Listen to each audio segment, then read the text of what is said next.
Years ago, I read Watchmen and thought, this is an astonishing tale. I mean, I've read it 5 or 6 times now. When I decided to do a comic, this is not a superhero comic. This is a dark tale. But my favorite comic heroes when I was a kid were the Silver Surfer, Doctor Strange, and the Human Torch.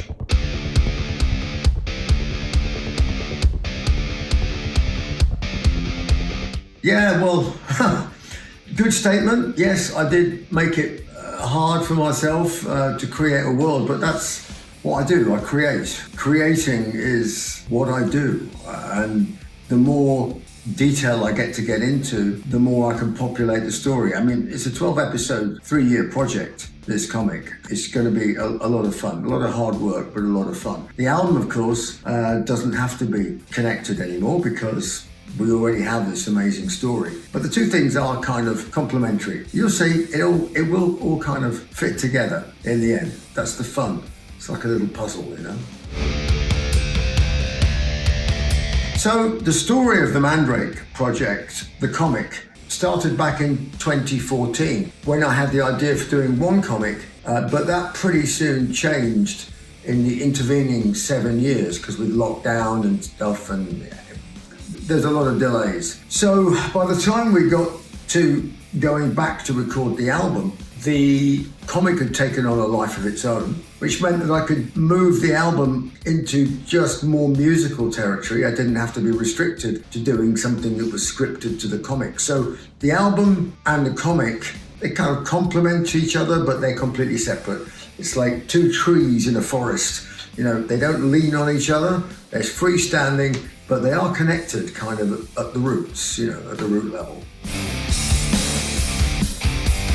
So Mandrake Project, I know everybody says this, but I really think so far, it's the ultimate, it's right at the top end of everything I've ever done. And that includes Chemical Wedding, which, you know, was obviously a very popular record. It had some kind of innovative sounds on it. So I would say if you were gonna put this record into where it belongs with my solo stuff, you'd say it was a strange child of Tyranny of Souls and Chemical Wedding getting together and having a weird offspring that went off and did some crazy adolescent things as young offspring will do, like having kind of spaghetti western guitar at the beginning of heavy metal songs, going into a bit of Hawkwind, going into a bit of stoner Geezer Butler, and coming out of it all into a ceremony raising William Blake from the dead. There you go. How's that for weird? So, the live show. I had to decide, am I going to go with some big theatrical type thing? And the answer is no, we don't need to. The music is there. What a concept. No monsters, no scenery, no nothing. Just 4 amazing musicians and 1 singer. And the venues are small enough that you should be able to smell us, let alone see us. The light rig and the backdrops and everything, we're going to be bringing our own screens. And of course, because we have the video, we have a lot of content and stuff we can put on the screens. But I am not going to make this a tour like, it's like, are we back to 2002? No. Are we back to 1992? No. Are we back to 1982? No. We're back in 1972, when things were real. Yeah, I mean, comics, are they one of my general interests? Well, obviously I'm very interested now because I'm writing one. I did the story for Revelations. It's not exactly a comic, but Writing on the Wall is animated. I did the script for that. I was interested in the Maiden comics that they produced, but for me, there was no story. So the story is essential. The graphics were great. Years ago, I read Watchmen and thought, this is an astonishing tale. I mean, I've read it 5 or 6 times now. When I decided to do a comic, this is not a superhero comic. This is a dark tale. But my favorite comic heroes when I was a kid were the Silver Surfer, Doctor Strange, and the Human Torch.